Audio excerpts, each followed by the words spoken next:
I wanted to talk to you about something very important to me, and maybe it will be important to you too. I do not like to think about your conspiracy theories, even if they are the truth, and I am not sure they are the truth either. Can you tell me why you do not want to think about it? Sometimes knowing the truth will give you more freedom to be a better person. Well, if what you say is true, then I don't like to face up to the logical conclusions about what is causing the things you want me to believe. You mean there is some very bad stuff going on and some of it is scary? Yes, and also if what you say is true, then I feel weak and powerless about it. I would rather put my head in the sand and use my headphones and pretend I never heard you say it. But did not you sometimes start thinking something was wrong, even before I was telling you these things? Yes, I have to admit I thought something was funny sometimes. Like I noticed that dead cop in California had his wallet found in San Diego on the news, and then they found it again a few days later in a fire. And how could there be two wallets? I also am finding a suspicion how the money in the world went down so much with the real estate thing in 2008, but that the rich people are getting richer and the stock market came back very high. At the same time, we are having trouble getting a job and earning money. So, you do know. There are bad guys hiding things, and TV news is not always telling the whole story. But how come when I want to tell you more real examples of the truth behind the scenes you pretend I'm a nutcase? Do you really want to live in La La Land and be the nutcase yourself from being bamboozled? I told you it is too upsetting to face a situation where there may be bad guys in charge. So tell me again how we can do something if I finally get around to listening to you and taking those ideas seriously. Well, for one thing, you can just try it a little at a time and see how it goes. Also, do you realize how many people are waking up to the truth? Have you heard the story of the emperor who had no clothes? That problem could not be solved until a majority of people saw the truth that he wore no clothes.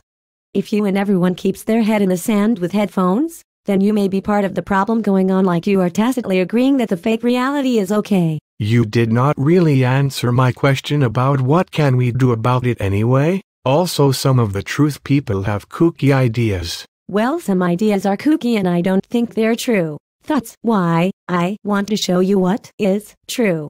Cassandra was a myth that she always spoke the truth but never would be believed in Greek mythology. Any truth teller who gains momentum and progress to convince the public what is really going on may be smeared and made to look bad to discredit them with misinformation. Some bad guys are really good at making innocent people look bad so no one will listen to them. So if I put my head in the sand, then I am letting them do a smear campaign. I guess I can listen to a little bit of your stuff today. I hope you will let me take my time with this. It is very scary to think of changing my ideas. Okay, here are a few things. One is that the US government is printing $85 billion extra a month and giving it to the banks so the banks can get rid of the bad house loans the people cannot pay back. Wow. Won't that make the value of our dollar go low? $85 billion a month? Is that what they call quantitative easing 3 and 4? Printing money because the Chinese will no longer give us a loan? That is terrible. I wish we would spend our government money better and not waste it. Also, they have to make the price of gasoline so high because fracking the gas out of the land is very expensive and they can't make a profit unless it sells at $4. So we have to pay the extra cash so the big oil companies can make profit from our hard-earned money? I guess they already used up and sold us our country's oil that was easy to get out of our land. There is a hard truth for you if you look at Building 7 in New York, and the way it collapsed a few years ago.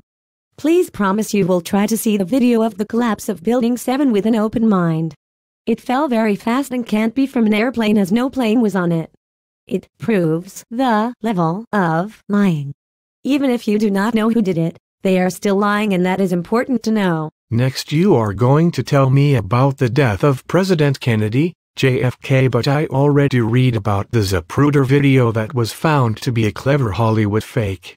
They took 160 frames out of it. They removed the part that showed the real killer or killers.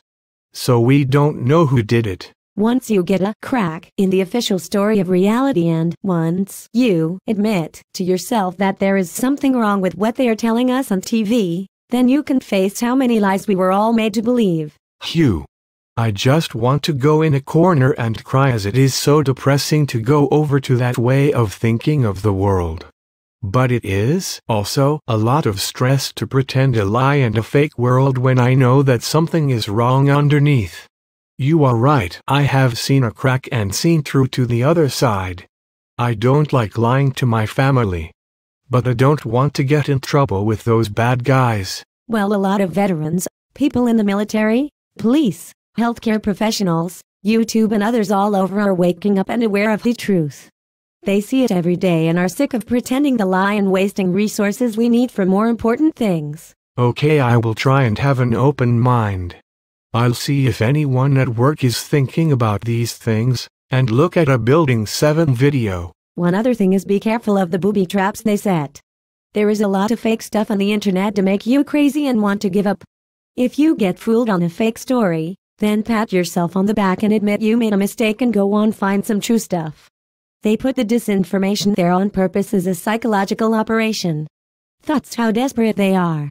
My idea is that there will be safety in numbers. Truth is stranger than fiction sometimes. One more thing, I suspect searching the truth will help prevent brain shrinkage disease. Keep your brain active and don't just zone out like you are half asleep. Yes, I do not want a shriveled brain.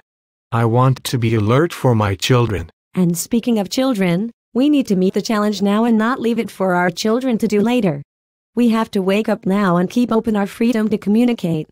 What will happen to our children if we lose the internet like this?